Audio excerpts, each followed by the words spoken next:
When I got here in 2011, Mo got appointed to the board and she just came like a force. She was ready to work and wanted to have an impact on the hospital. Whenever Mo enters a room, her presence just commands respect.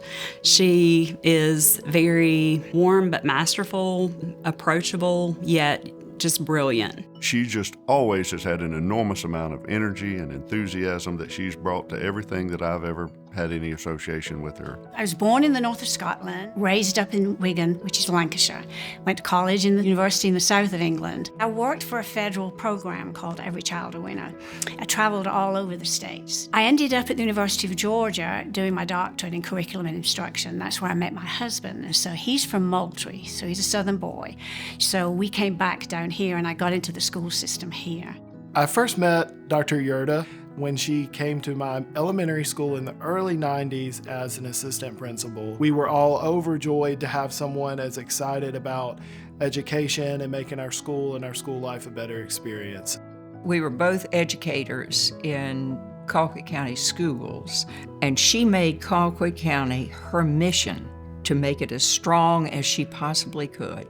I can honestly say being one of Dr. Yearta's students was a pivotal moment in my career. I remember really vividly some of the first words I ever heard her say is, if you just come to school and learn, you can do anything you want. As a small child, I don't know that I'd ever been told that before.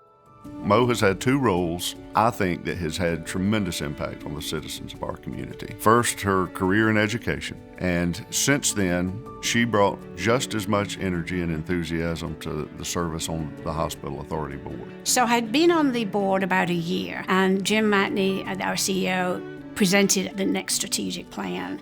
And so afterwards, after we'd all seen it and everything, I went to his office and we talked about strategic planning, because I really feel as a board member, that is our job, is to set the vision, is to look further 5-10 years down the road, to protect the investment of the community and make sure we're always going in the right direction.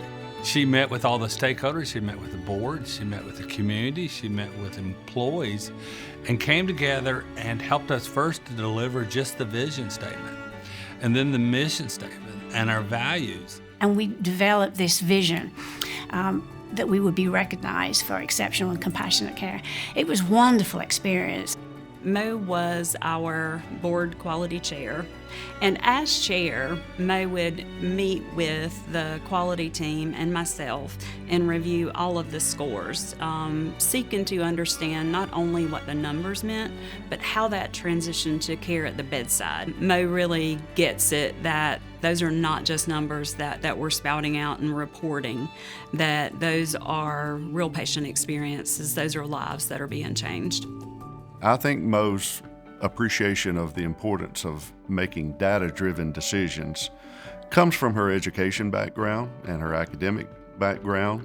I think as chair, what I really wanted to get across to the whole organization is how much they appreciate it. I see my job as a chairperson, now as a trustee, as a champion, a cheerleader, an encourager, but definitely a leader. You know, set the vision and then follow through, set those expectations and follow through.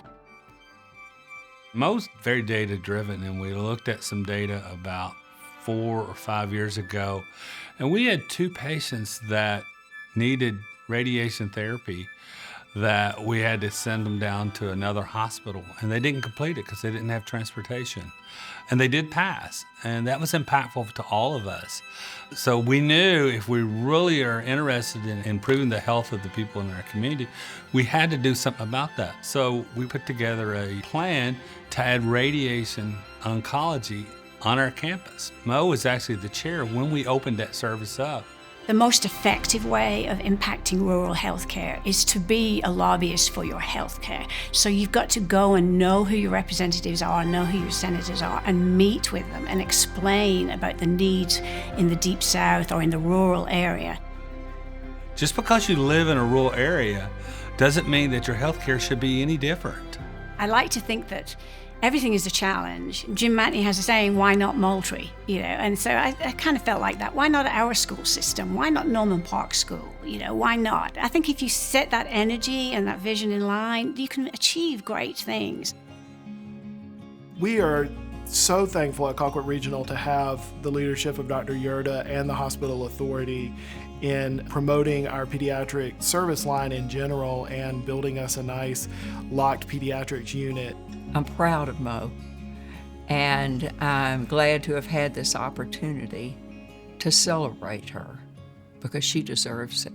Mo is constantly promoting the hospital. She's constantly promoting people within the hospital. She writes letters to employees all the time about what a good job they're doing. I love your strength, your character, and your commitment. Congratulations, Mo. You truly are a hero. Mo is a happy warrior. She is a joy to have as a partner in this. I hold her up as the model of what a trustee should be.